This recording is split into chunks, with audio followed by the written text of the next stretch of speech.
sou Ederson Castro, sou engenheiro civil, sou proprietário de um escritório de regularização de imóveis aqui na cidade de São Paulo. Esse é mais um vídeo da série de vídeos que a gente vem trazendo para poder orientar você, que é proprietário de um imóvel residencial, comercial ou industrial aqui na cidade de São Paulo, que está irregular e pretende se regularizar. Inclusive, com a possibilidade de usar a lei de anistia de imóveis na cidade de São Paulo, que está em vigor nesse momento e que permite que você se regularize com muito menos exigências, às vezes até podendo aprovar situações que não poderiam ser aprovadas pela lei comum, como construção a mais do que deveria, cobrir corredor, entre outros fatores. Uma pergunta que eu recebo muito, e é a intenção desse vídeo, tirar essa dúvida dos clientes por que eu mesmo não posso me regularizar pela lei de anistia? Bom, existem 4 motivos básicos para isso. O primeiro é que a Prefeitura da cidade de São Paulo, normalmente o processo é o seguinte: você tem um terreno vazio, constrói, um engenheiro vai, antes de você construir, fazer um projeto, se responsabilizar pela estrutura, pela edificação, que ela tem condições ali de habitar o projeto, ventilação, aeração, e depois que essa obra termina, você recebe o habite-se, que nada mais é do que a comprovação que a Prefeitura confiou naquele profissional que cuidou do seu projeto, que fez a construção e que a sua casa é habitável. Não porque ela afirma isso, mas porque ela conferiu que alguém habilitado fez essa afirmação, fez esse atestado e assinou lá a documentação, fez o projeto corretamente. Acontece que, mesmo sendo uma lei de anistia, a Prefeitura não pode ignorar essa etapa.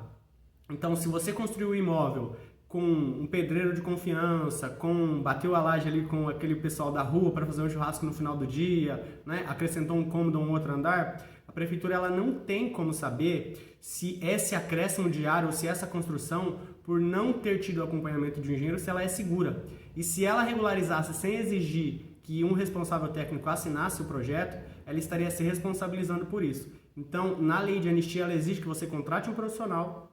que vai no imóvel, vai vistoriar, vai ver se a edificação está tudo ok, e ele vai se responsabilizar, mais ou menos, é como se ele dissesse assim: olha, Prefeitura, eu sou engenheiro, o meu cliente aqui, o João, mesmo não sendo engenheiro, mesmo não tendo feito a construção com engenheiro, ele seguiu ali o mínimo do que a norma, o mínimo do que a norma brasileira exige de construção para que seja uma construção segura, e eu atesto que a construção é segura, você pode anistiar ele. Mesmo sem o engenheiro ter acompanhado, a obra foi concluída e eu analisei e acho que ela é segura. Então, necessariamente você precisa contratar um profissional, porque você, como proprietário, poderia assinar uma declaração dizendo que a obra é segura, mas se acontecesse alguma coisa, a Prefeitura não poderia te culpar, porque você não tem conhecimento técnico para isso. Já contratando um profissional habilitado, um engenheiro ou arquiteto, ao afirmar que o imóvel é regular, que o imóvel é seguro e que foi construído seguindo o mínimo de segurança e que a construção em si é segura para habitar,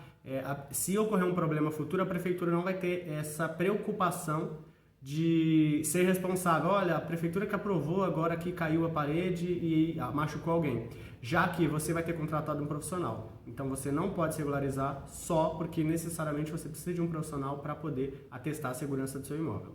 Um outro ponto é que para fazer a regularização pela anistia, você precisa calcular coeficiente de aproveitamento, taxa de ocupação, fazer cálculo de outorga onerosa, identificar o que era computável ou não computável para abater nas taxas que você vai pagar, entre outros fatores. Então são itens muito técnicos.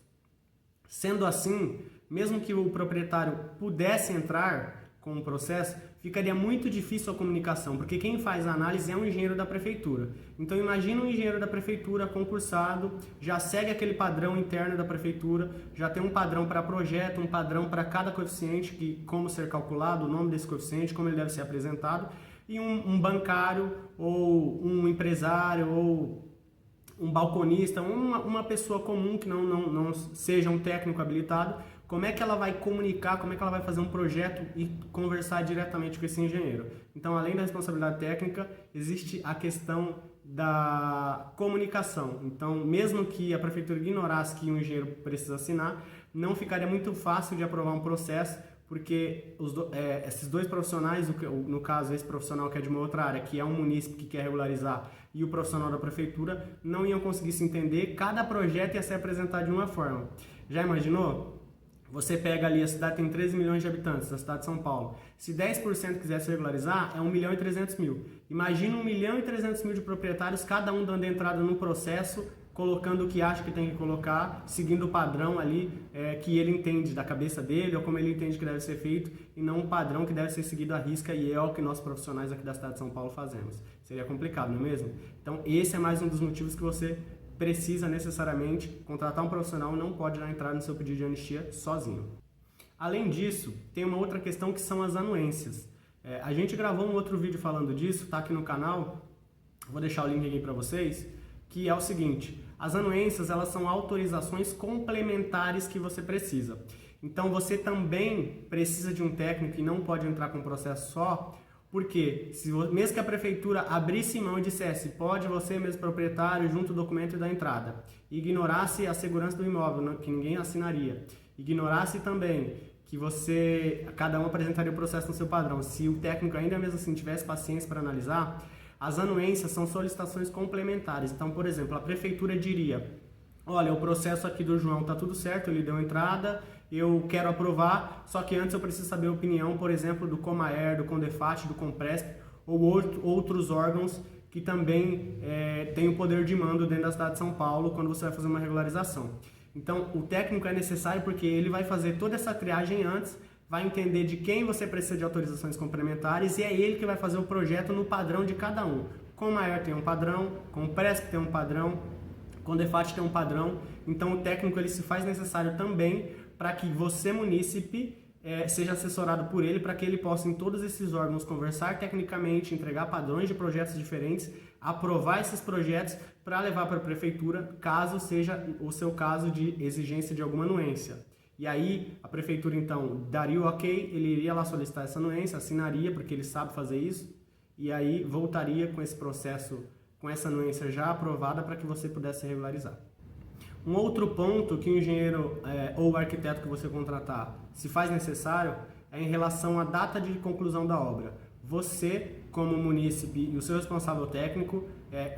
são corresponsáveis pela afirmação de que a sua obra que está sendo regularizada pela anistia foi concluída até 31 de julho de 2014. Porque sem esse atestado você não consegue se regularizar. A lei de anistia ela perdoa até um certo limite e ela perdoa até uma certa data. Então, se você construiu imóvel hoje, ano passado, ano retrasado, você não pode participar. Para comprovar a data do imóvel, você assina como proprietário e o engenheiro também assina atestando essa data. Como a prefeitura não teria condições de caso a caso analisar e olhar com foto via satélite, qualquer outra coisa do tipo, ela sim faz isso, mas ela não teria condições de analisar todos os processos, o técnico também se faz necessário para essa confirmação. Então esses são os 4 pontos, esses são os 4 pontos principais porque você, munícipe, não pode se regularizar sem contratar um profissional e também não deve, porque se errar em algum desses pontos, você pode dar entrada no processo, o técnico não entender ou o técnico achar que o processo não está de acordo com o padrão que é exigido, indeferir sumariamente, indeferir de primeira esse processo, e aí você perde as taxas que você pagou e perde também o valor que você gastou de honorário aí com um profissional que talvez não seja tão qualificado para poder dar entrada no processo e por isso ele foi indeferido.